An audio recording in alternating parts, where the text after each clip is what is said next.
Hey Justin, we're being somewhat responsible this time.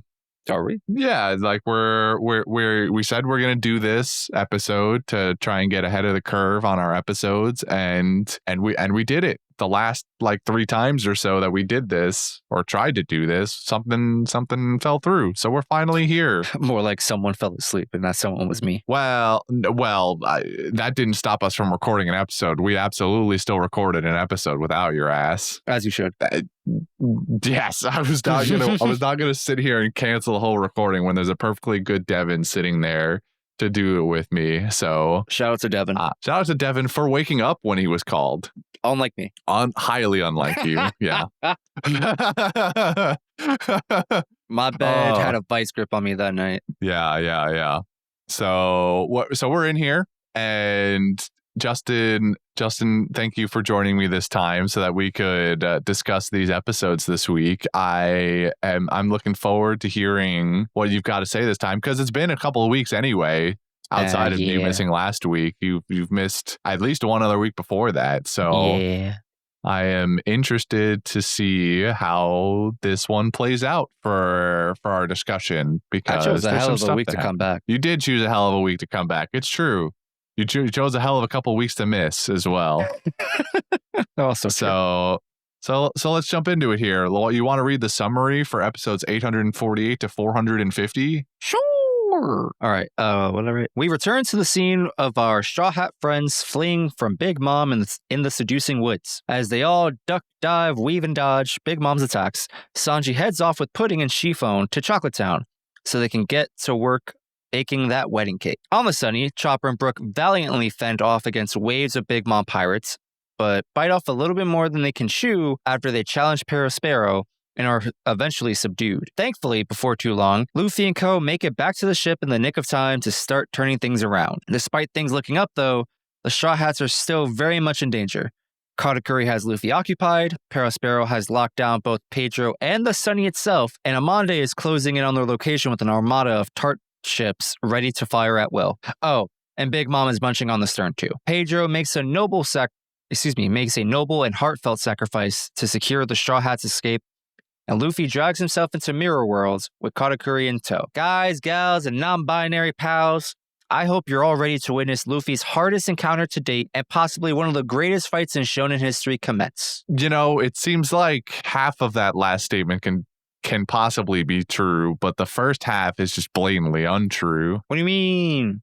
Calling Luffy's hardest encounter to date Katakuri, it seems to really just spit in the face of what he just went through with Big Mom. Wow. I mean, like, I don't know. In my head, I'm just like, yo, if Luffy was given enough time to hit Big Mom good or good enough, he'd beat her. But like, he can't even hit Katakuri, so he doesn't even get the chance to hit gooder. He has already tried to use Gear 4 on her and have it not work. Listen, I believe in the potential for Luffy to 1v1 Big Mom. She's just a big gal with possibly indestructible skin, all right? But I believe Luffy can just, I don't know, ring her bell hard enough to, do the thing. But what's he going to do against Mochi guy, who can predict the future and just be like, nah, weave? That is an incredibly hot take. I don't understand where you're getting this confidence from. I just feel like I don't know, in my brain, if I'm in a fight and there's two types of opponents. One opponent I literally can't hit, and the other opponent I just can't seem to hit hard enough. In my shoes, I'm convinced that if I just hit the guy who just eats my punches enough times, he will fall down eventually. Like, it's really just, can I keep hitting him before he gets tired, or I just like hit the right spot over and over again to like make a weak point, right? If I'm fighting someone and I can't even touch him, bro, I've already lost. The mental game shattered. My psyche obliterated. It's over. I'm just wasting energy at that time.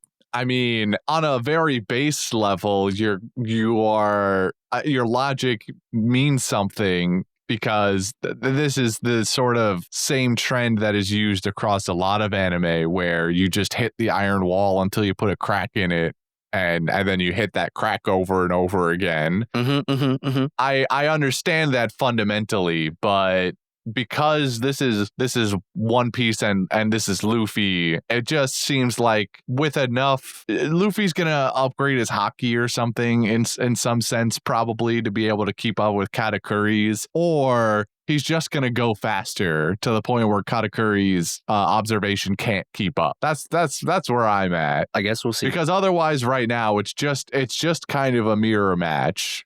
With the Mochi versus Gum Gum. And Mochi does seem on paper to be a little bit more potent than Gum Gum. The problem is just that Katakuri also has higher levels of observation. So the fight is going to be fun. I am looking forward to it. That being said, I want to see more of Katakuri doing things that aren't just uses observation haki to predict things.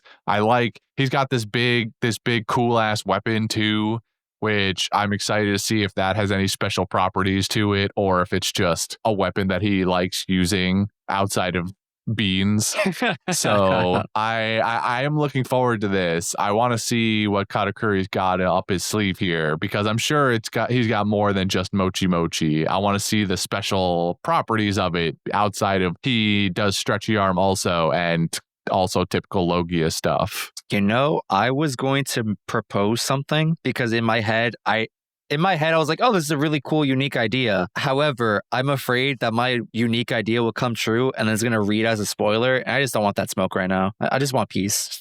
That you're that confident in your prediction, huh? Maybe not confident, but more so like, okay, is my quote unquote prediction actually just a spoiler that I don't remember remembering? I see. So this is really about you not even being able to trust your own memory. How can I trust myself?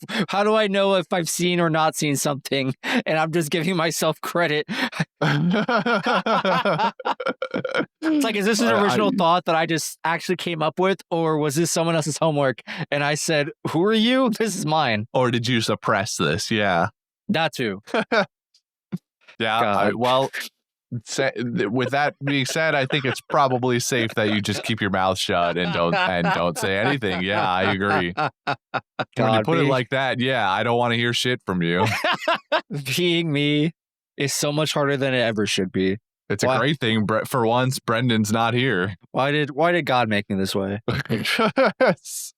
That's because there is no God. Fuck. That means I did this to myself. That's fucked up. It is, yeah. The harsh truth is that you are the owner of your own destiny, of your own memory, of your own undoing.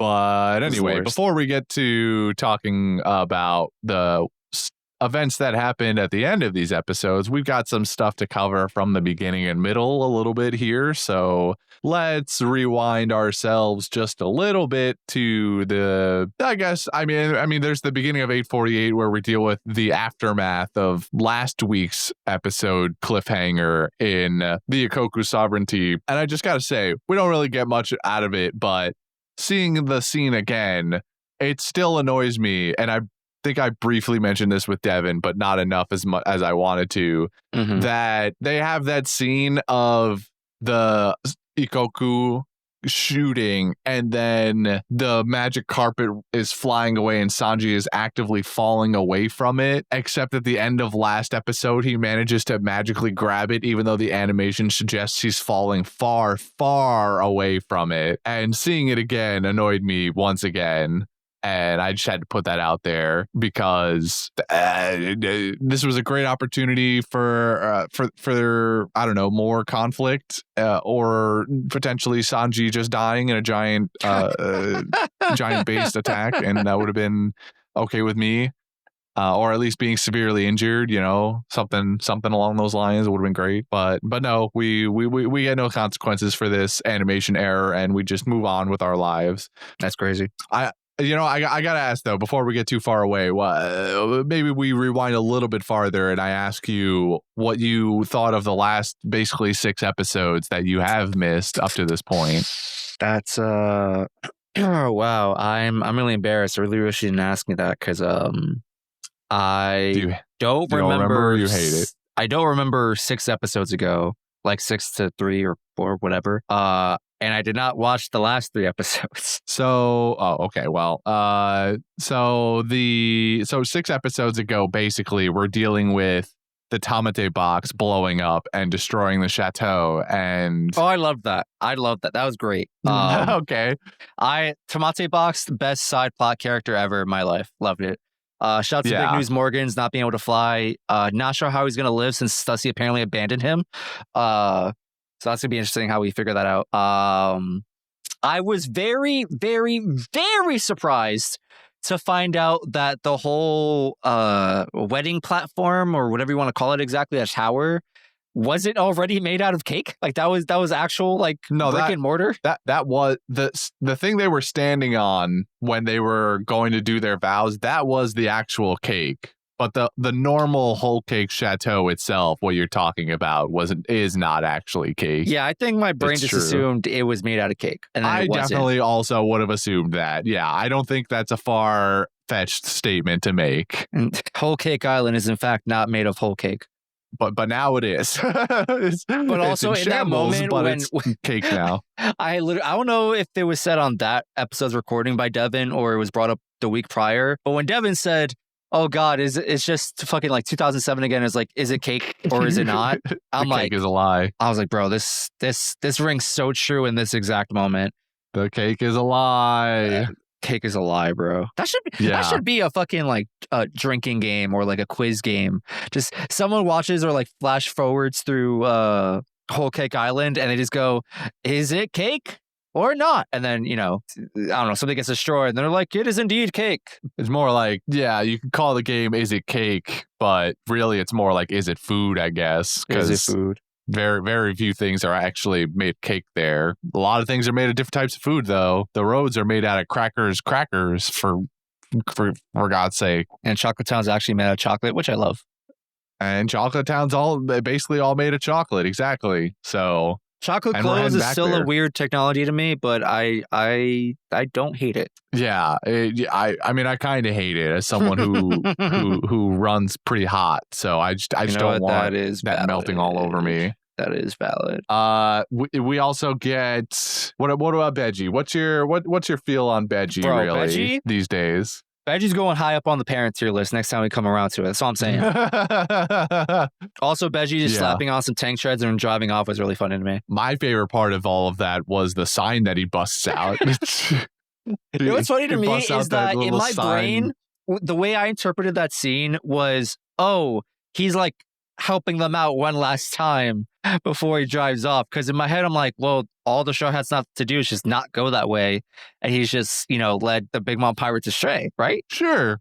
That's how I read it. I was like, hey, listen, just don't do this and you'll be fine. I'm pretty sure, I don't know for certain, but I'm pretty sure he pointed it in the direction that their coast or their ship is docked off the coast. So ultimately does it matter? No, because they used the mirror world to just teleport directly to the ship anyway. But it's funny regardless. So I was here for it. Veggie is both a serious character and not. He has these moments, and I've talked about this with Devin in the last few weeks also, just that he's this very serious build-up character. His backstory is he infiltrates these gangs for funsies, basically. Until now, flash forward, he has a wife and a kid, and he's the biggest teddy bear, and will do anything to save his family, both Chiffon, his kid Pez, and his mafia family as well. So he's just a big bit of a softie, He'll do anything to keep his people safe. So I'm with Veggie. I'm a Veggie guy. I like Veggie. And then there was Big Daddy. Big Daddy was great. I think that's mostly a couple weeks ago. Then last week we've got last week was a little bit uneventful for kind of a lot of it. I don't really think that it kind of sucked in the moment, but every week can't be bangers. However, last week we got some of the first of all, we got King Bomb rip in pieces, my boy. R.I.P. brother. Although there aren't even pieces anymore. He's been completely ashed now by Prometheus. So there was that. How do you feel? Because I know how I and Devin feel about it. How do you feel about Pudding now? I don't know. I feel like I was never like truly passionate one way or the other. I very much saw the whole. I mean, didn't I predict that she was just gonna like Sanji was gonna do some stupid shit? Like in this case, just be like, "Bro, your eye's so pretty," and she would just fumble and be like, maybe Sanji is so bad. I don't remember if you specifically predicted that. However, if you did, I apologize. I probably put it out of my memory because I didn't want it to be true. I definitely remember you saying I was a fool, and that would be crazy.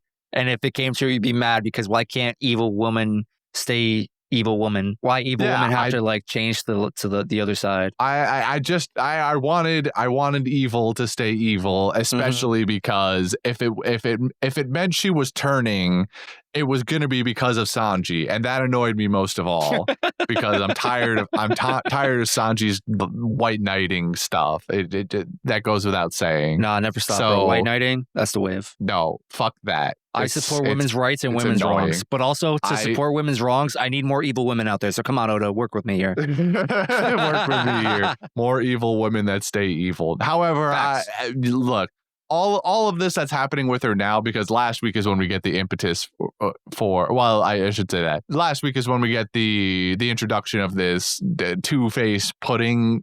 Now we have this Jekyll and Hyde Pudding, and we get a little bit of it this week, and we'll probably get it in future weeks as we get episodes of them finally baking that cake. I had hoped to see some of that this week, but we didn't get it. So hopefully next week or the week after that, interspersed with fights between Luffy and Katakuri, of course. However, I still hate that Pudding is so smitten with Sanji. I think it's completely unearned and I hate it. And also, she's 16. I just want to remind the audience once more.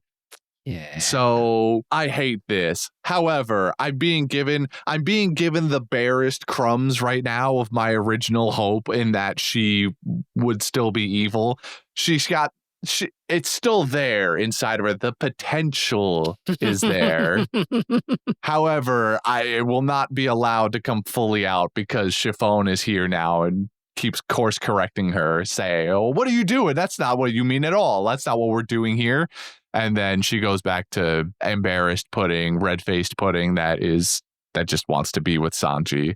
So, it's better than her just being completely smitten with him all the time, every hour of the time that they're together. But it's still not the best case scenario for me. So I'll take what I can get. I look forward to seeing shenanigans in the kitchen, hopefully, as they bake this cake and see what goes on. That's my best hope right now for this scenario. I want to see more of her power because that little moment of sunshine she got this week where so they're leaving the woods. Excuse me. And the woods are rearranging themselves to confuse, people who are running through it.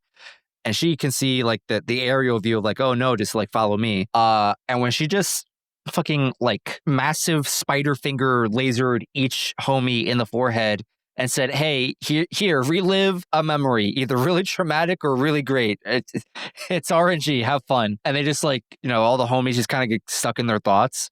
I was like, that's crazy. That is a crazy, like the power itself is like whatever, but it was like the way it was animated or portrayed, just going like pew, pew, pew, pew, pew with like mind lasers or whatever. I don't know. I thought it was cool. I liked it. Frankly, I think Pudding could be one of the, as much as, again, I dislike that she's on our side. I think at this point, she's here. She could be one of the biggest weapons against Big Mom in the first place. This is a mental attack. We already know this is how Big Mom is. Yes. Whatever you're going to say, I probably already agree. Pudding joins the ship, joins the crew. Well, which I predicted not that. Or beginning of the year or whatever. She's going to be on the ship. When we run back Big Mom Luffy round 2, Pudding's going to be integral. Because, so we can't beat up Big Mom with fisticuffs, apparently. We're going to hit her with the psychic damage, bro. Yes, we hit her in the mental game, dude. She's got impenetrable skin, but her mind and Her mind palace is extremely susceptible to damage. She's a child still. She has the mental capacity of a small child still. She's never grown out of that. So we just attack her in the brain, and all it takes is dude, what if maybe it doesn't really make sense because Big Mom technically doesn't remember this, but what if Pudding could unlock the portion of Big Mom's memory where she realizes she ate all of those people? Yes. What if Pudding could unlock the real memory that instead of her eating the semla the entire time, she at one point was eating her friends, and also what was her name? Mother Caramel. Oda, someone get Oda on the phone right now. Someone get Oda on the phone. If this hasn't already happened, if I'm not predicting something that does happen, then we need to put this in. This needs to go in. Facts. Because really though, Pudding is one of the strongest counters right now to Big Mom because we can do psychic damage, and so much of it probably. Even if we don't go that dark, I think that's the best case scenario. But even if we don't go that dark, you can show her memories of, I don't know, Mother Caramel again or something like that, and have it have the same effect that breaking the portrait does, because she just gets so emotional reliving the memory that she's susceptible now to punch instead of using a fucking rocket launcher. We just third gear her ass or something, you know. I think if we're gonna have Pudding, then we need to utilize her more, because that little showcase of her power was all I needed. That could honestly be her only other power besides just, like, I don't know, going knuckle deep in someone's brain. And that's enough, honestly. Yeah. We rewrite her memories, and I don't know, that she got a wedding cake in the first place. I don't know. It's kind of unclear how her memory overwriting power works. If she can manufacture a fake one, or if she has to pull from. Just like she has to copy paste from someone else. Yeah, like I don't know how it works, man. So if she can just fabricate a memory, then it feels as though, yeah, we could just. If we wanted to just end the hunger pang, we get her close, we have her rewrite the memory and just be like, hey, you ate that cake already. It was delicious. And she goes, oh, well, shit. All right. And also Straw Hat's our friend, not food. And you go, oh. So I would like to see Pudding's power utilized more. Will it happen? Probably not. But not if we get Oda on the phone first. Not if we get Oda on the phone now. They just started up the current arc again. So maybe it would have been more if we had been in this part of the arc when they were still doing the Fishman retelling. That would have been more effective. But who knows? We can always get him on the horn. Send him an SBS. Listen, man, Japan utilizes its animators like slave labor. It's fine. We have plenty of time. They'll have that episode and that plot line inserted in like a week tops.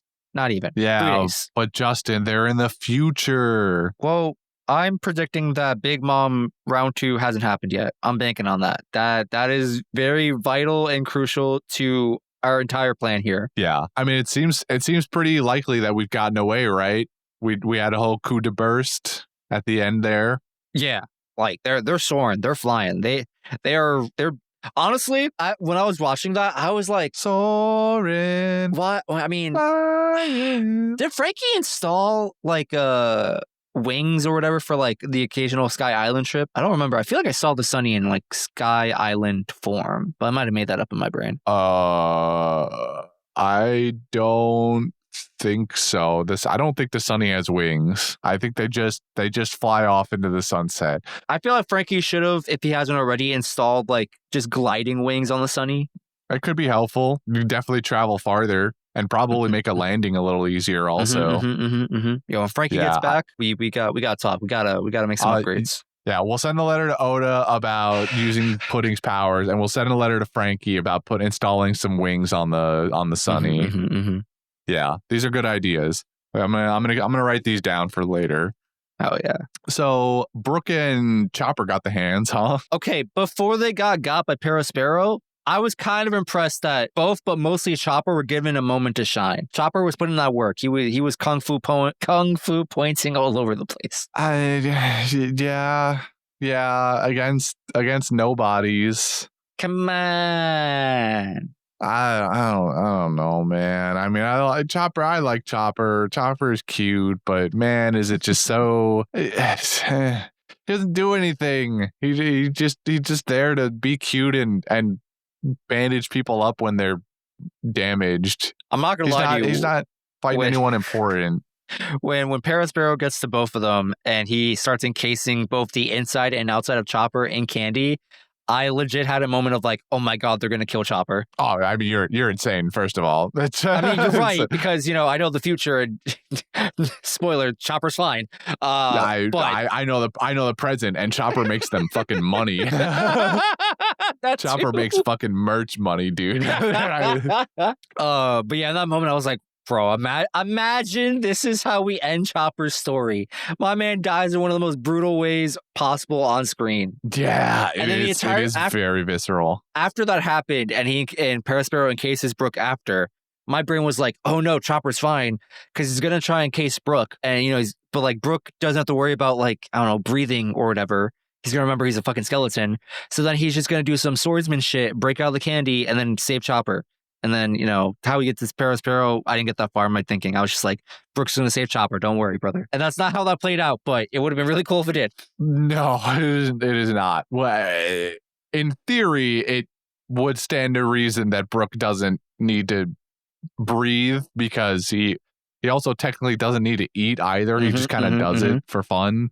And also can taste still for some reason. So, yeah, it stands to reason that probably Brook should be fine. He's just encased in amber as if he were a fly and all that. Or I guess more like there are certain species of, I think, frogs and other woodland creatures that can freeze when they get frozen in literal ice, or they slow their processes down so much that they live through that. I think it's frogs. There might also be bugs that can do it too. But either way, there are some animals or creatures out there that do this stuff. And it feels like Brook would just be the same way. He's encased in candy, sure, but he doesn't actually need to breathe. So whenever he's freed, he's like fine. So it would stand to reason. But yeah, when Perospero is describing how the candification would happen into Candyman. First of all, fucking weirdo, because he goes, I'm gonna turn you into a Candyman, and then I'm gonna lick you. Oh, okay, dude. I missed that part of the line. Jesus Christ. Oh yeah, he says it like 2 or 3 times. He's like, I'm gonna turn you guys into Candyman, and then I'm gonna lick you. And I'm like, stop. Please stop. Stop. I know you got big tongue and you go lick and your name just literally means lick or something to that effect. I need you to not on this one occasion. Cease and desist, please. Yeah, cease and cease. I just don't. I stop. But yeah, when he's describing how you're gonna be candified both on the outside and it's gonna flood into you, harden, and you're just gonna suffocate and die, I'm like, holy shit. That's dark. It's never going to happen, of course, but watching Chopper have the liquid candy flow into his mouth as he's crying out of desperation and help because he thinks he's about to die, which in a bolder anime would actually have happened. Very, very nuts.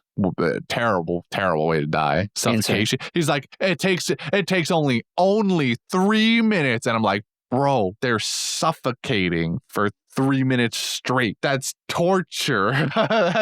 This is not an only 3 minute scenario here. That's a long 3 minutes. That's rough. Yeah. But anyway, I will say on a lighter note in regards to this, there was part of me, because Chopper's such a fan of sweets and he ate all of the cream and stuff in the river and inside the shark submerge. Part of me was wondering, what if they just let Chopper eat the candy and just the candy's continually flowing into his mouth and he's just eating it instead, and that's how he just breaks out of this situation.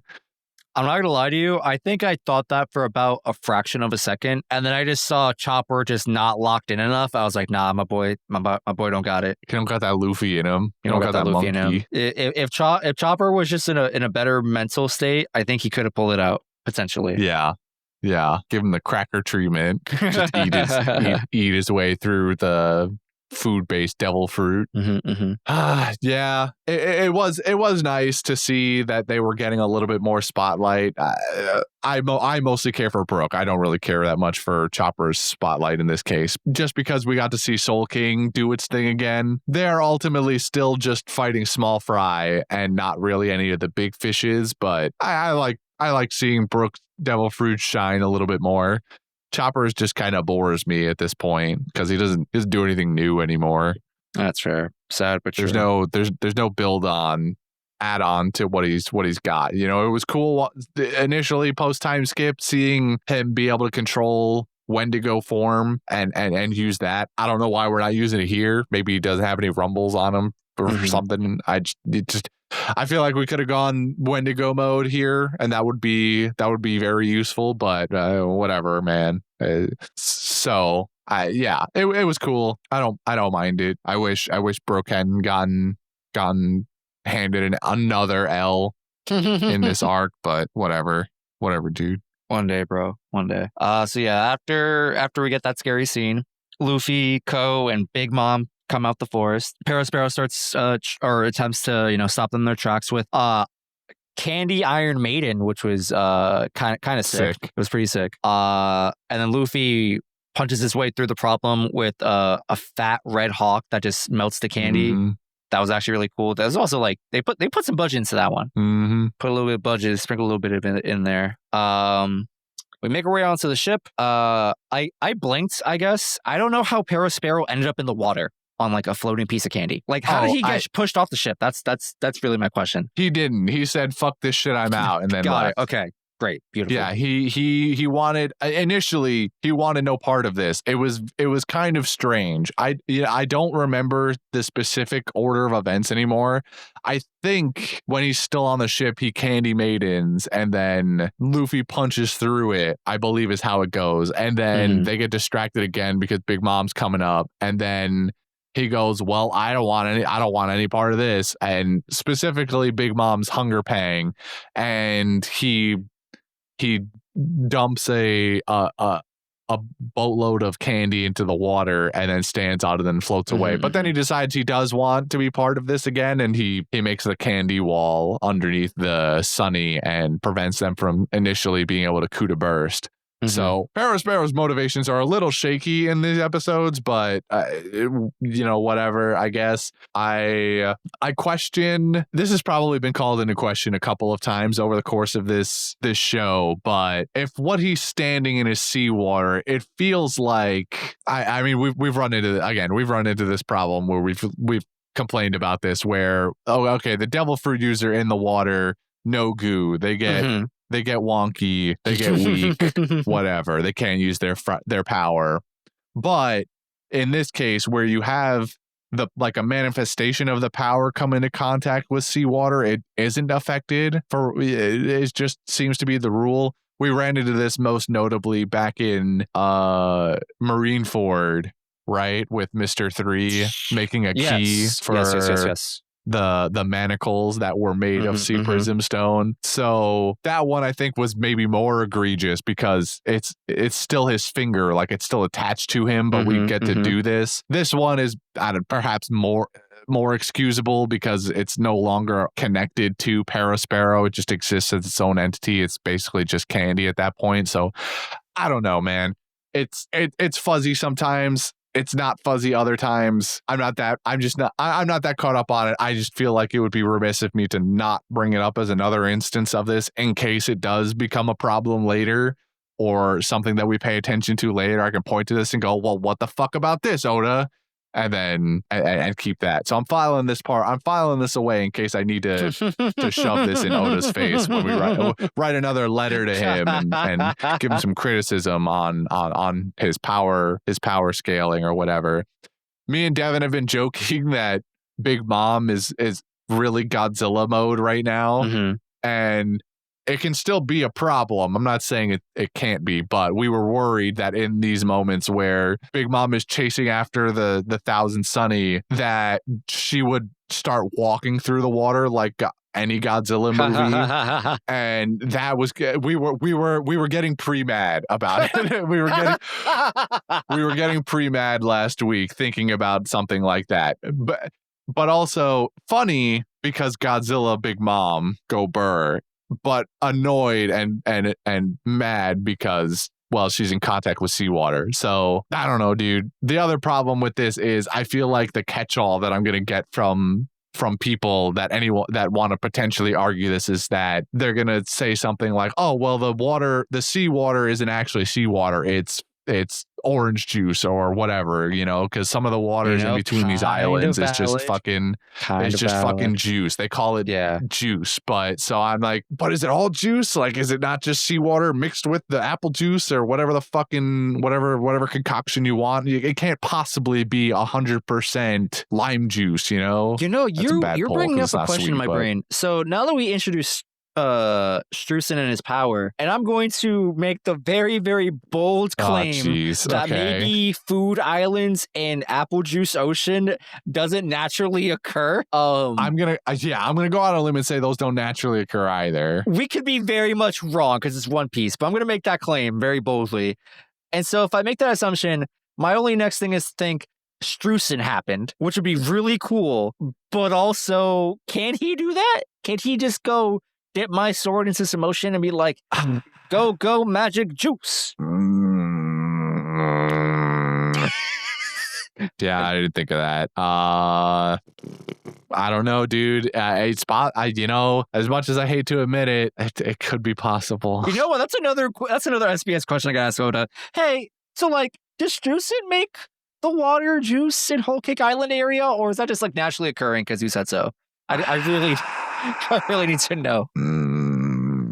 That's a good point. Well, the only explanation we've gotten for Streusen's power is that he can turn non-food objects into food. So does food? Are we combining food and drink here together? Can we turn non-drink items into drink or random other things into drink also? Does that count? I don't know. We don't know at this point. But if it's true, then it would provide a valid in-world explanation for it not being seawater, I guess. That's true. I didn't think of that.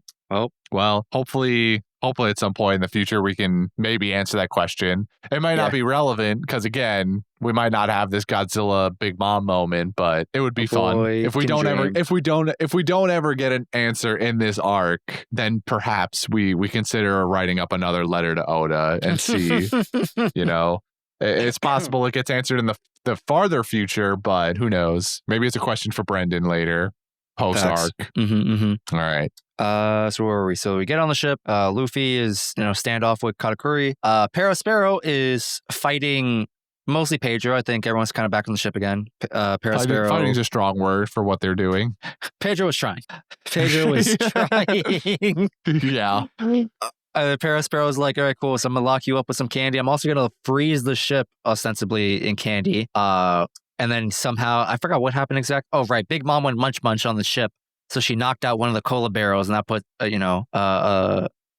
dampened some plans of blowing off into the sunset. Yeah, that seemed look, it seemed like obviously they want to build more tension in the moment. But to me, the little bit of rocking that Big Mom didn't feel like it should have been enough to knock out one cola thing. And if it's going to knock out one, why isn't it knocking out all of them, really?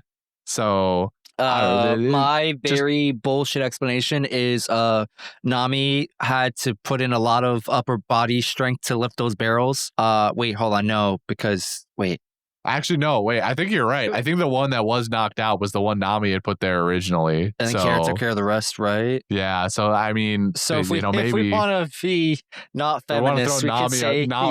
We throw Nami under the bus and say that she just didn't lift it. She didn't push it. Yeah, she didn't push it in far enough. She was lucky enough to get it up there to begin with. Then she had to do it 3 more times. Thank God Kara showed up. Yeah. Kara, big strong. So that happened. Pedro gets caught. And then we get like a interesting flashback montage within Pedro's mind of one, he meets Gold Roger. Because Gold Roger showed up. Because everyone has met Gold Roger. That isn't Luffy. in some way, somebody important to the plot has met fucking Gold Roger at some point. Everyone except Luffy has met Gold Roger, and everyone except Luffy has met his father. Yes, exactly. Honestly, if we didn't already know who the father was, I would have been like, yo, is Gold Roger his father? Yeah, because we also do that outline thing where Luffy's doing something or running somewhere, like we get in these episodes, and you get this overlay of Gold Roger's form too, and the obvious everyone is trying to push is, oh, they're so similar, and also they do the same things and all the same values and kind of look the same, and it's all of these things. So we do that. He little chibi baby Pedro was kind of cute. He's heartbroken by the death of Gold Roger. It encourages him to set sail because he wants to see the world.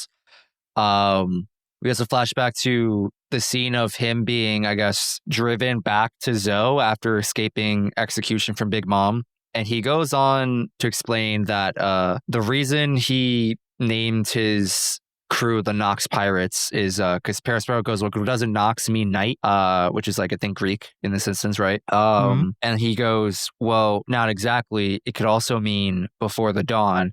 And he goes on and says like, oh, he wants to be like a precursor or be someone who can assist in bringing the dawn to the new world or to the world, whatever. Very vague, don't know what that means. And then in his flashback, when he like during his little moment of telling Carrot to go help out on the ship, he says to her, hey, I have a suspicion that the Straw Hats are going to be an integral part of this prophecy that the Minks and the Kazuki clan believe in. I don't know if we've mentioned this before. Is this like brand new information, or was this brought up in any type of vagueness prior to this episode? I believe so. It in some capacity has been mentioned. I don't remember if so explicitly it has been mentioned, but I do believe that in some way we've discussed this idea that there is a person, or there will be a movement at some point to bring about this new dawn, because the flashback that Pedro has with Cat Viper, we saw that I've pretty sure I remember seeing that. That's not just a random memory of Pedro's that we're seeing for the first time. I'm fairly confident we've seen that scene before. If not that specific scene, then a different one of him and Cat Viper before they left Zoe, basically discussing the same thing. So yeah, this sounded familiar to me. I was not necessarily surprised to hear this. Gotcha. Okay, so there's that. And is there something else I'm forgetting? I feel like there's a detail I was going to bring up and I forgot about it. But yeah, Pedro just goes on and says like, oh, like there's like this bigger picture beyond me. And banger line for my quote later that I'm going to say now. When Pedro's just kind of like interrogating him, like, oh, why'd you, like, what's your purpose in life? Like, what are you going to do now that you're alive with, 50 years cut from it? He's like, man, I just want to be able to choose where I die. And then we flash forward to the present, and he's like, damn, I was really hoping I get to, ride out a little longer to see the dawn or whatever. But I guess this is where I gotta go. He tells Carrot, like, hey, I think this is where like my journey ends. And I think she questioned it, but she was like, all right, I'm gonna follow orders, get on the ship, blah blah blah. He's gonna be fine. They have this first moment initially where they're standing in front of the ship before we start doing all this Pedro flashbacking and red flagging. They have a moment in front of the ship where Pedro basically is he's outlining this idea of the new dawn, and this is the thing that our people and the Kozukis have waited centuries in order to accomplish or see through. And Carrot just looks at him and goes, What? that made me chuckle. He goes on this mini rant about all of it, and they put the swelling, really my favorite backing track for these influential moments in the background, and then Carrot just looks at him and goes, huh? Centuries of waiting? What are you talking about? And then they cut away or something, and then we get the rest of the flashback stuff, and we get the music again, and the music tugs at me every time. Bro, I love that track so much. His little flashback with Carrot was so fucking cute. I know, man. Where Carrot's like trying to become a what do you call it? Musketeer. Yeah, Musketeer. Thank you. And she's training with Shishi Leon, who's like trying to train her in swordsmanship, and she's just like not getting it. And he's just like, no, you'll get it. You just gotta like work harder. Just like basically like just put your nose to the grind or like keep throwing your head at the wall until you get it. Yeah. And Pedro's like, listen, man, like there are other ways to like fight and be useful and blah, blah, blah. So he decides to take her under his tutelage instead. He gives her the gloves, the needle gloves that fit her style with Electro or whatever.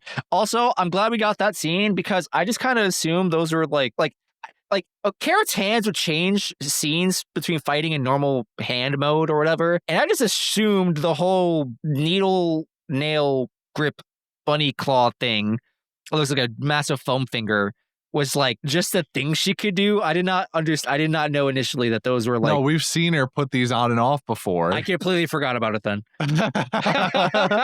Yeah, we've seen her take these gloves on and off before in the past. It just feels like she has normal hands, and then when it's about to fight, her hands come up from her waist and go, "All right, I'm ready." It's like they're big mode. Yeah, exactly. I was like, okay, that's just a main thing she can do. Yeah. No, it was nice to see the little backstory between the two of them after, which comes after. Pedro decides to make a very noble sacrifice. Yeah, by pay the blowing ultimate himself price. up. Yeah, for the second time in this arc, mind you. This is the second time he has tried to do this with the Baron Tamago. Forgot that song. But I don't think Pedro survived this one. No, I'm gonna. Well, we technically don't know. We only see one survivor so far. There could be two. Yeah, we still don't know. I can only imagine if he lives. We have another.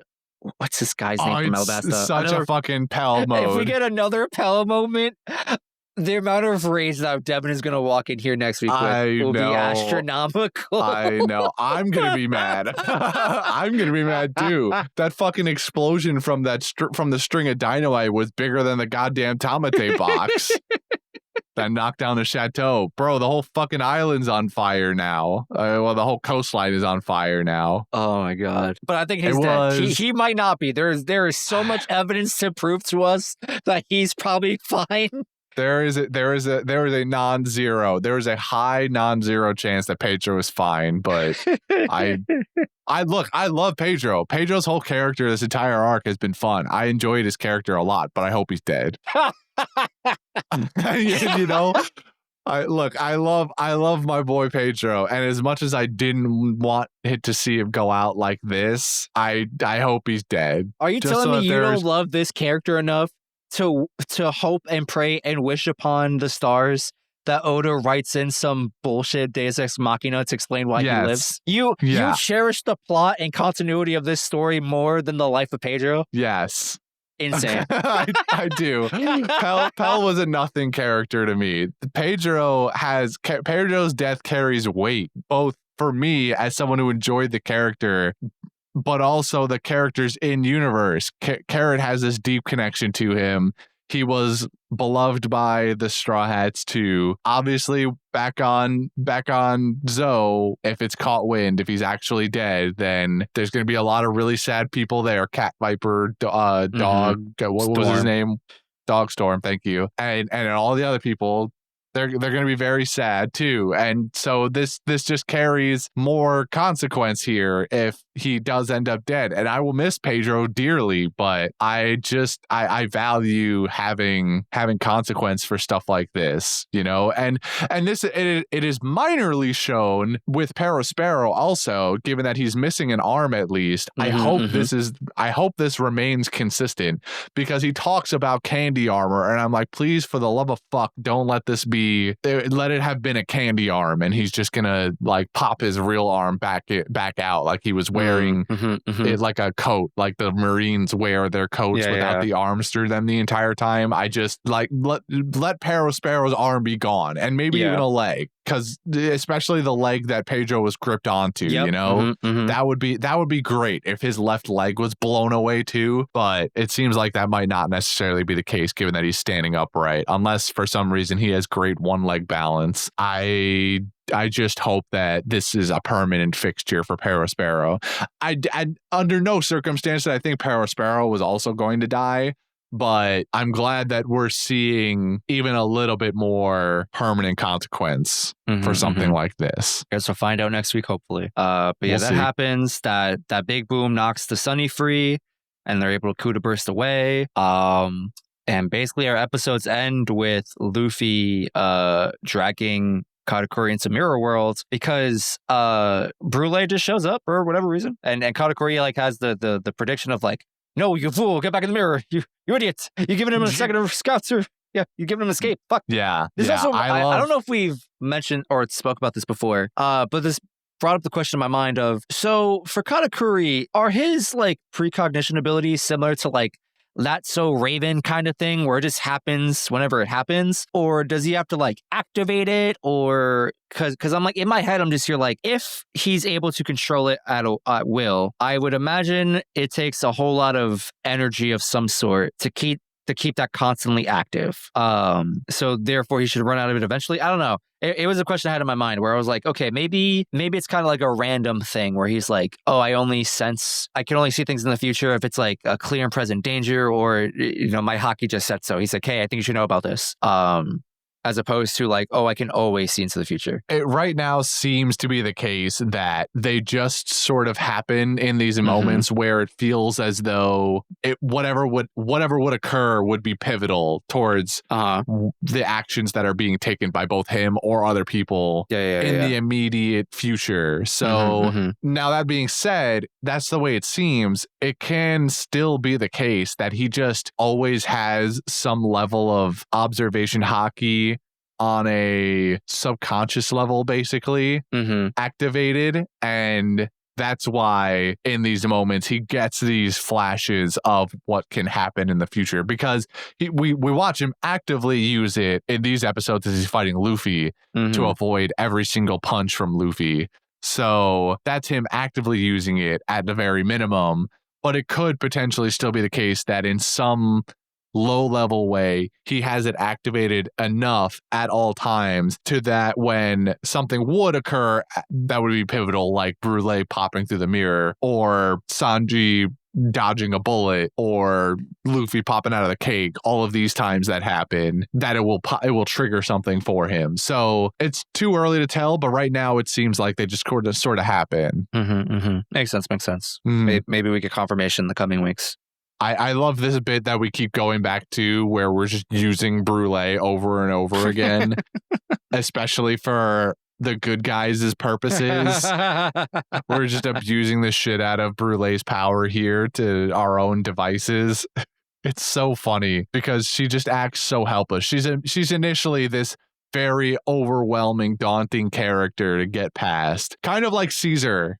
Caesar Clown has fallen to the same category where initially he's very imposing and can be a large threat, and now they're just the butt of a joke every time they're on screen, basically, because we've so handily dealt with them, or there's something that we're holding over them that just lets us manhandle them in whatever way we see fit. So I love Brule popping through the mirror and Katakuri going, you stupid, get back in the mirror, what are you doing? And then Luffy uses his brain in a rare occurrence and pulls himself, Katakuri, and Brule back through the mirror in order to isolate and this Luffy punches the mirror leaning back to the Sunny, so he's ostensibly kind of stuck here. And then that scene is so fucking cold, dude. Yeah. He just reaches up, shatters the fucking mirror.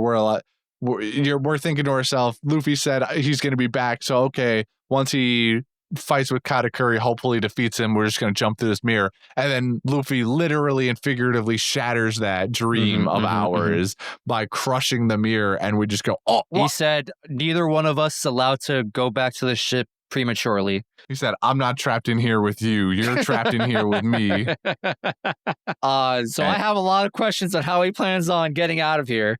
But I guess we'll get there when we get there. Yeah, I don't know. We'll abuse Brule's power again at some point. Surely, I'm sure there's another mirror we can find. Yeah, that's it. That's the option. There's no other option. I could not possibly imagine a different one. What if? And look, we don't know what the range on this thing is like. We don't know what Mirror World's capabilities are. But what if the rest of his crew have already Kuda bursted away. Mm-hmm. What if he can somehow get in touch with them, confirm that they've gotten away and are on their way to Wano, and we get Luffy just going through a mirror. If it goes that long range, we find a mirror in Wano that he just goes through and he meets them there. Because I assume, I mean, the assumption is probably that we're going to go to Wano after we deal with Whole Cake, given that that's how we split the party up. So I'm just saying, if Mirror World has no distance restriction, then that'd be kind of cool, right? For him to just meet them up in Wano instead of going directly to the ship. That makes sense. Yeah. That would be a smart plan. That has potential. Yeah, but first we got to deal with Katakuri. Yeah, and I'm looking forward to this. I want to see what Luffy upgrades himself or learns in the course of this fight in order to be a better version of himself. Because right now, obviously, we've already seen it. He's getting a little outclassed by Katakuri here. A little. He's getting a little outclassed by Katakuri. Just a smidge. Just a smear. A smear of outclassment. Do you have any thoughts about how you want... Well, actually, no. Finish what you're going to say, then I'll ask my question. Sorry. I was just going to say, I love that Katakuri is using his observation hockey to just make the holes in his mochi so that he can't be hit the whole time by any of the Gatling. Because obviously, if Luffy were to hit him with hockey reinforced, then it would be doing actual damage.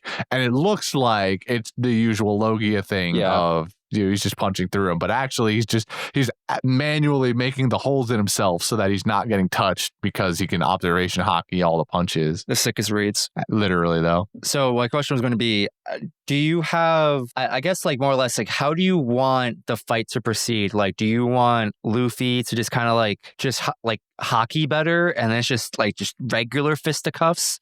Or does he unveil a new gear that somehow manages this? Like, how do you see this going down, or rather, how do you want it to go down? I'm gonna immediately write off. I don't think we're not doing another gear. Okay. That's not happening. That this soon after we just did Gear 4 in Dressrosa after I hear you, but like, what if 300 episodes or something without a new gear? What if would be crazy. I mean, it would be fun, but I think misplaced. I don't think it belongs in a fight with Katakuri. Katakuri is a large obstacle to overcome, but I think if we're gonna do another gear, it probably comes against an Emperor. Okay. I don't know if it'll be Big Mom or some eventual run-in with Kaido, or even Blackbeard for that matter.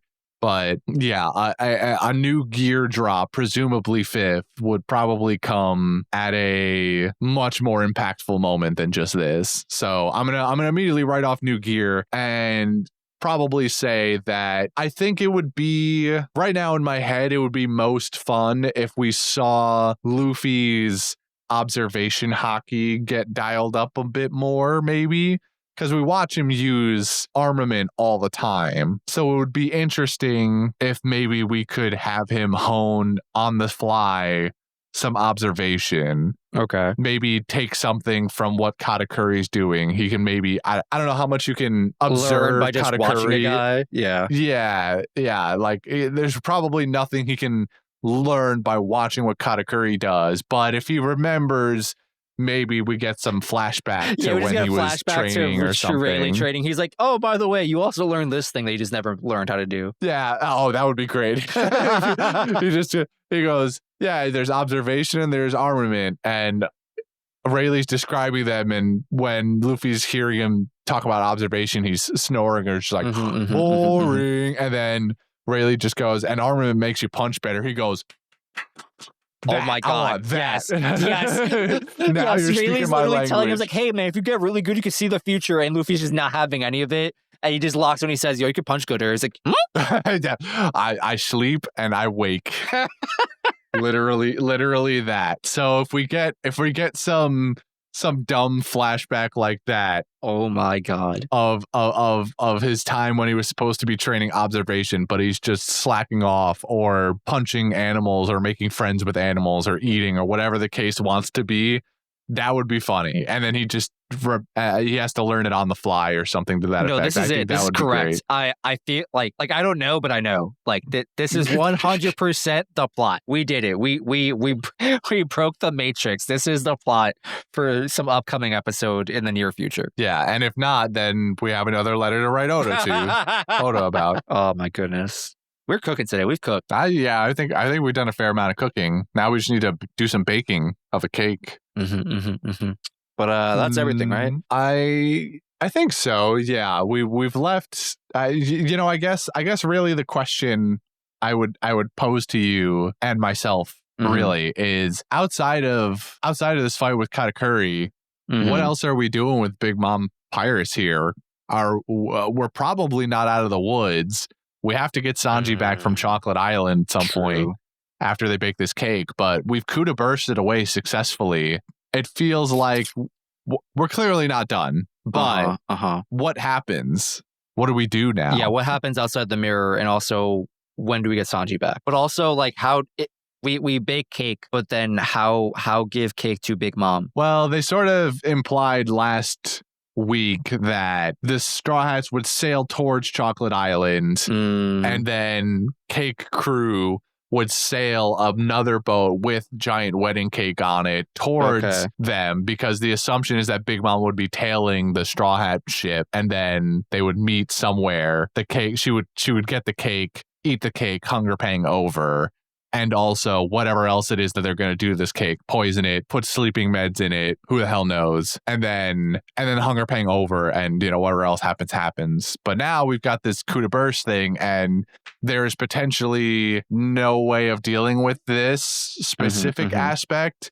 My only guess here is that Big Mom is still going through the hunger pang, and Parasparrow, as far as he knows, Pudding has not betrayed them. So because he will not want to die, he will still attempt to lead Big Mom to Chocolate Island. And so presumably the next set of consequences, or maybe not consequences, but the next set of events takes place somewhere, maybe on Chocolate Island. Maybe they don't bake the cake fast enough. Maybe they do, and that sort of happens. But yeah, as for the actual Sunny and what they do, yeah, the important part is that they need to get Sanji back. So who knows? Because they also got to sail the ship with this cake on it. So is Chiffon and Pudding going to do that themselves?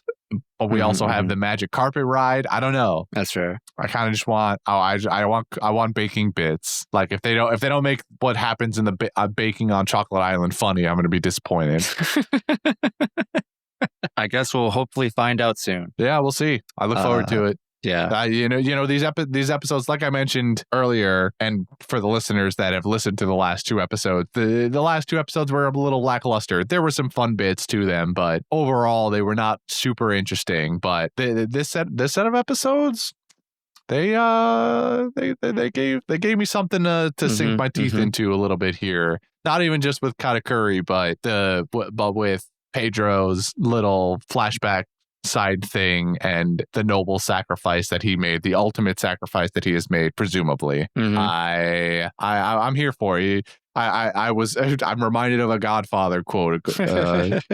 Goes, just when I thought I was out, they pulled me back in. Hell yeah. And As so we like to see. That's kind of where I'm at. They were losing me on Whole Cake a little bit here, but this episodes have given me a new breath of life. So I look forward to seeing some things. Oh, also, okay, I'm going to rewind a little bit here to when we're getting and this will be the last thing, and we can move on. I was looking at the, what is it, the Oros Jackson? Yeah. His Gold Roger ship. Oh, dude, I completely forgot about it, but no, go ahead. I don't know what you're going to talk about. What is there? Is there just a giant fucking egg on the ship? Yes. That was never there before, right? Like we've seen the Oros maybe one other time, and I don't remember this. So it's been long enough that maybe it was, but I'm seeing it now and I don't remember it, and I'm going, what the fuck is that? Yes, that is true. There is a giant egg, or just an egg. It'll look big. A red and white spotted egg. Yeah. So there's an egg on the Oro Jackson for whatever reason, and many people have thrown in their conspiracy hat to predict on what the egg is or why it's there or whatever. I think my favorite answer was that inside the egg was Big News Morgan. That's a big news, Morgan. That egg is a little too big for Morgans to be inside of it, but that is funny. I like that. I could not even begin to tell you what could possibly be in that egg. Honestly, there are so many things in the One Piece universe that asking myself what's in a big egg and what's going to come out of it, there's too many options. It's almost futile. Yeah, like it's futile to even speculate almost. But like my brain just wants to default to like, oh, it's a dragon, but like, or it's a dinosaur. Surely it's not that basic. I also my brain defaulted to dinosaur, but I'm also thinking it can't be that basic, right? For One Piece, Like, what would be like a mythical creature in the One Piece world that, of course, Gold Roger of all people would manage to encounter and be like, I'm gonna take its egg and then have a pet, insert creature here. here's what I came up with. Mm-hmm. And I have nothing more specific than these 2 words, Justin. I guess 3 words. Baby Sea King.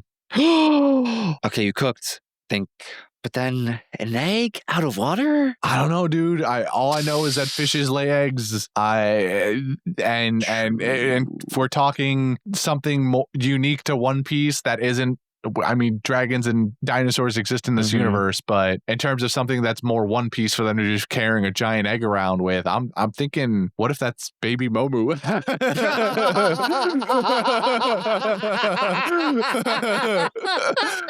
You know? What if that's Baby Momu? Or even worse, the eel monster thing that later eats Shanks' arm. Oh my, bro, imagine that was King of the Coast in there. What a wraparound that would be.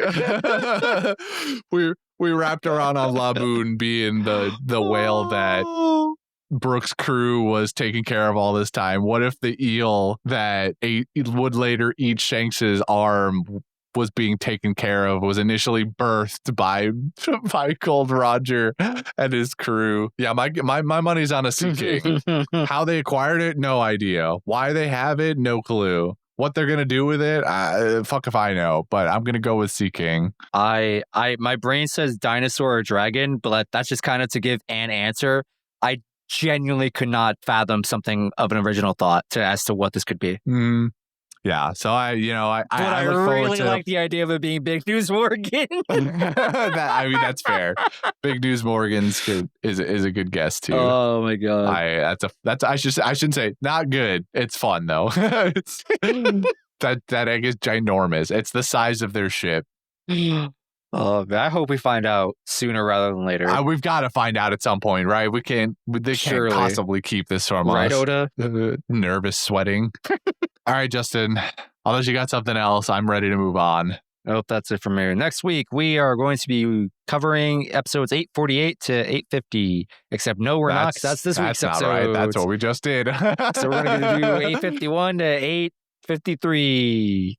As soon as I typed it in. Great, beautiful, bellissimo quotes. Honestly, I do have Pedro on screen. Pedro had a lot of bangers this week. Yeah. Any quotes that involve him talking about the new dawn, and also the other one that I do have written down, that everyone gets their turn, which was his I did also like that Roger line. Give him that. I enjoyed that little snippet as well. Especially when he passes it on to Carrot to you in their previous discussions, and when he took her under his wing and so on. So, do you have any other quotes before I give my own? No, that's basically, I think the only real one I had jotted down was what I said earlier. But also that line you mentioned is actually really good too.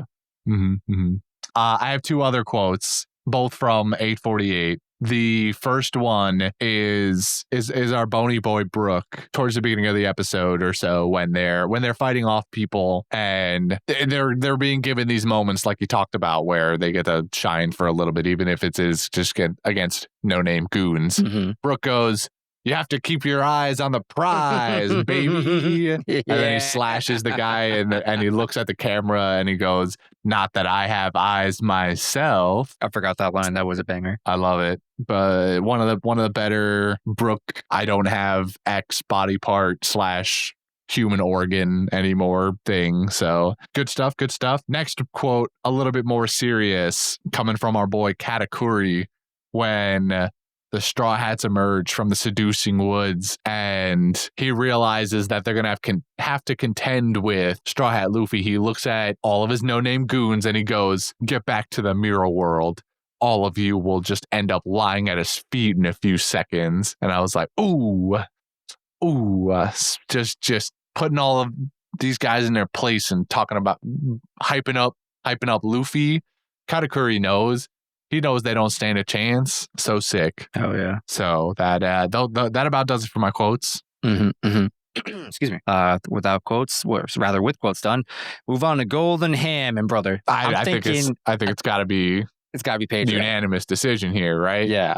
I think anyone besides Pedro is an affront. Yeah. To all that he stands for. Shout out to big boy Pedro. You'll be sorely missed until you inevitably pull a Pell on us, and we have so much to think and feel. I don't want to be angry about this. Beautiful. Moving on to fan mail. So there's no email this week. Shout out to Zach though. You wrote us an email that I'm saving for a later date. However, I did want to go through some comments from our other platforms. Okay. Specifically, we have Spotify comments. Shout out to Spotify for adding that, by the way. I really like it. It helps streamline processes. And our YouTube comment. But with regards to Spotify, there's one person I want to shout out. Their username is Nuff, and they are just plowing through our backlog of content. They started on episode 1 like a week ago, and I'm looking through our comments now. They're currently on episode 159, which is great. Nuff, you'll hear this, shout out or whatever in 2 months tops, but at your current rate, especially since you're skipping filler episodes or whatever. Probably sooner. That's you. So hope to see you then. Appreciate you listening to us. I'm glad you're enjoying our content, leaving comments along the way. Also, shout out to you being willing to push through our earlier content, particularly in terms of mic quality and stuff. Because, man, if you listen to any of us near the end of Alabasta, I could go back to that. God bless you, because I'm spoiled. I can't do it. You're all troopers. You're all troopers for going through that. It's a miracle we got anyone on board to begin with. We're forever grateful. I know. But there was I took a picture of it. Hold on. There was a pretty cool YouTube comment that I want to point out. Wait, was there? Did Nuff leave any specific comments, or are they just saying? They say just a bunch of stuff here and there. What are the ones I'm looking at right now? For episode 151 to 152, don't know what episode or content that covers, but they wrote, a better translation of whitebeard is probably white facial hair, since the meaning of the Japanese word used includes beard and mustache. The last one they left was for episode 159 to 61. Mario Galaxy isn't just on the Switch, it's on the Wii, and it's pretty easily emulated too, so no need for a Switch to speedrun it. No idea if that's what that person did, or if he's just, or if he even speedruns, but just thought I'd comment about it since it's my area of expertise.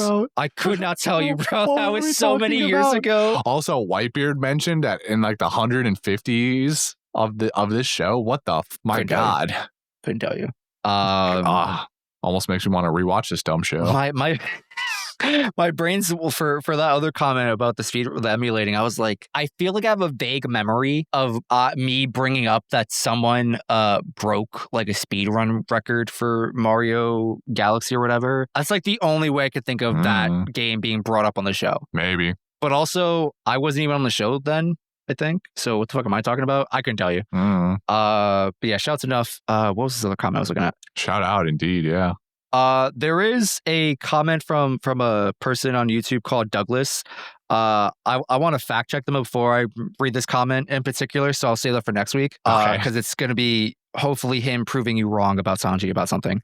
But the other one I pointed out was from a user named Fearless Monk. And they wrote on one of our comments, give a poneglyph a devil fruit, naturally indestructible, but also with the power of Zoan to move, or a Logia, so it's impossible to find, like crocodiles in the desert or Kuzans in ice. Can only be found if it wants to. What if Laugh-Tail is an island that ate a Zoan, and that's why it's impossible to be found? Whoa. Island turtles for real? How do you even... I don't know. This might be too crazy. How do you feed an island a devil fruit? An island of poneglyph, but also you could probably feed an island of devil fruit if you wanted to.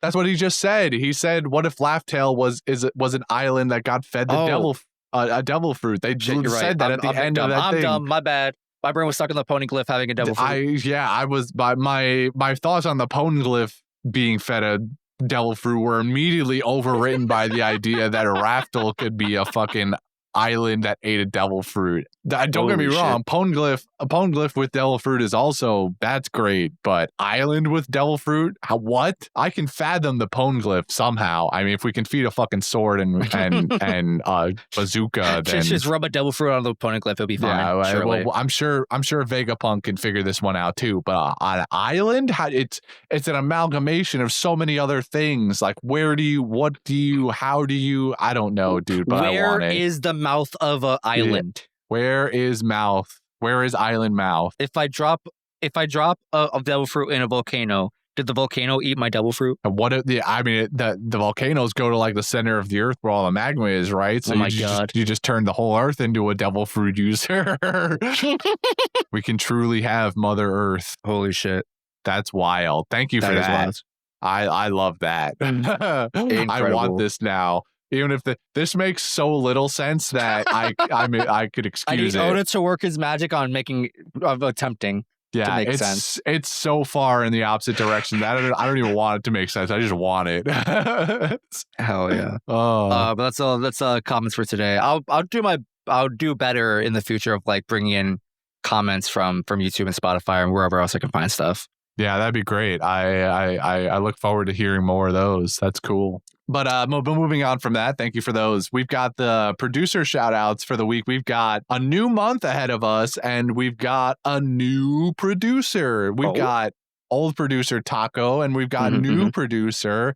It's me, Rabbit, who has joined the Discord somewhat recently and also bumped themselves directly to the producer tier. So thank you. It's me, Rabbit. You're a homie. You've both given me your movies for this month, and I am looking forward to exactly one of them. And both of you, I'm pretty sure, know which I'm looking forward to, and the other knows what they've done. And I am upset, but I will do it, of course, because I've been given money for it.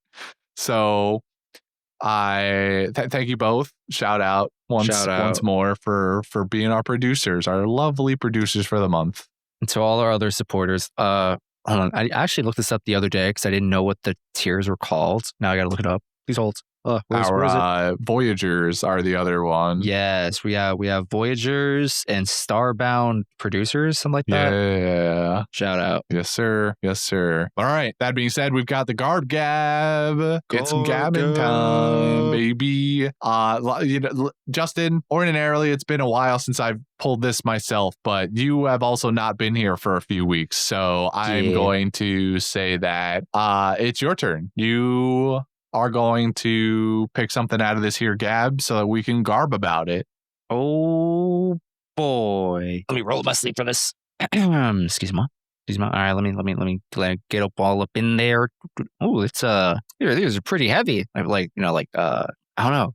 I feel like we normally use like light, airy-ish materials. I don't think that's necessarily true, but they are heavy, yeah. And let me grab this one. It's like, brother, why the Garb Gab got dynamite in it? Well, I just thought it would be thematically appropriate for the episodes that we watched. Yeah, I like Pedro. Pedro likes dynamite. This feels just thematically insensitive, but I'm not sure. Nah, it's great. It's an homage. It's an homage. Yeah. I guess so. So now if you could just light it for me. Wait, what? Yeah, there's nothing written on it. You got to blow it up to. It's like a firework. It'll shoot off and fuck. Yeah. Okay. It's not real dynamite. It's just a Roman candle. Trust me, I'm an engineer. Yeah, my ass stretches from here to China. All right. Oh, all right, cool. You definitely lied about the whole Roman candle thing because it exploded and the clouds, or the explosion rather, said recommendation, and it's my turn. Perfect. Yeah, I believe it is. And I actually made a new document on my phone for just the occasion because sometimes things be popping up. Who's been waiting for this? Okay. I'm gonna step outside the box of typical like book media kind of thing. My recommendation this time around is learning a martial art or a self-defense technique. Now, I do not know any self-defense techniques or martial arts outside of whatever I think I've taught myself from watching kung fu movies and lots of YouTube videos. Oh, good. So nothing. I did take that one free MMA lesson, and I learned the key lock. So if I ever just get on top of somebody and they don't move, and I get my hands in a very particular wrist control position, I could theoretically break something on someone. Okay. So as long as all of those factors are accounted for, I'm a threat to society. Maybe don't put it that way. You might get arrested, but so watch out, world. Carrying these guns around, they're not gonna let you on planes either. Fuck yeah. But yeah, I always wanted to take up martial arts of some sort growing up. Like Tiger Showman commercials are everywhere, obviously. I'm sure that's the same for everyone else. And like, learning karate or some type of martial art, which is like always the cool thing, right? Especially if you're like a young boy. It's a key part to a lot of the media you consume, from like Power Rangers to Karate Kid to, anything else that's fighting in it. It's very much pitched as like a macho thing to learn, right?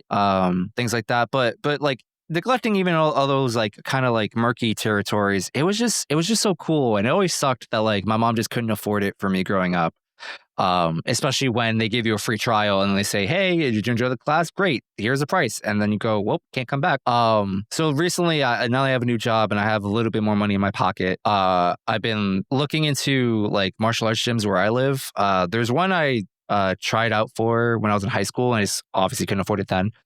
And I'm thinking about maybe going back to them now. I really want to learn Brazilian Jiu-Jitsu because I just really enjoy it. It's just something about like, a mat-based martial art, like a wrestling adjacent thing, just always seems so fascinating to me. I just enjoyed it for what it was. It's like, it's a mental game of like kind of like chess, but you're obviously getting physical, and it's about like endurance and intelligence in terms of like, how well do I know my body? How well do I know where like the opponent's body in terms of positioning, pain tolerance, and like, I don't know. I feel like I could learn a lot, not just like on the mat in terms of like, physical techniques, but also like taking the not so obvious mental strategies from it and just apply it in my life, just like, when you're ever in an uncomfortable, sticky situation, if you just like remain calm and think it through a little bit more, you can maybe like get yourself out of it. Things like that. Yeah, and key lock somebody. Yeah, key lock somebody. But also, I think a part of it is, unfortunately, the world isn't perfect, and sometimes it can be unsafe to walk out at night, depending on where you live, right? And while I am not looking for a fight, I would like to, even if it's delusionally, feel the confidence of like, if someone were to attack me, I could, reasonably defend myself, or at least have the belief I could defend myself before I get put on my ass. Confidence is key.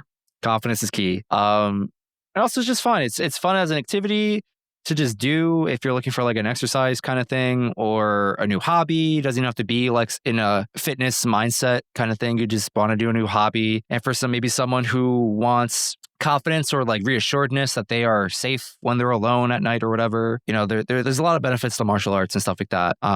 So yeah, that's my recommendation. Hopefully within the next year, I will find a gym that is affordable and I can get adequate, training out of it, from, daily life and stuff like that. Doesn't interfere with work and all that. Mm-hmm. So yeah, that's my recommendation. Sounds pretty cool. I wish you luck on it. I've had a passing interest in it before. And even at one point when I was in university, got the opportunity to take a just general self-defense course is what it was. So I didn't focus on a specific combat style. It was very much self-defense for the everyday person, not someone who's just going to do dedicated training. And it was some of it has stuck with me as things that I could utilize in the future. A lot of it is using someone else's body weight against them or momentum against them. Typically one of the easier ways to overpower an untrained opponent, especially. So it was cool. And I do also wish sometimes that I knew some sort of self-defense style and more specifics, but don't have the time necessarily for it. So that's cool. I hope you get the chance to do that at some point and hear how it goes. Nice. All right. With that being said, we are done here for the night. And I'd just like to thank everyone for listening, of course, as always. You're wonderful. You're great. We love you. And if you'd like to hit us up on social medias, you can do so at Panda Sightings on Twitter, Instagram, and also TikTok. We have been posting reels there, videos, short form videos from our clips from our podcast on that as well. So go check that out. It's always technically existed. We just didn't really upload or use it for anything. But now we're trying to utilize it more often along with reels on Insta. So do that.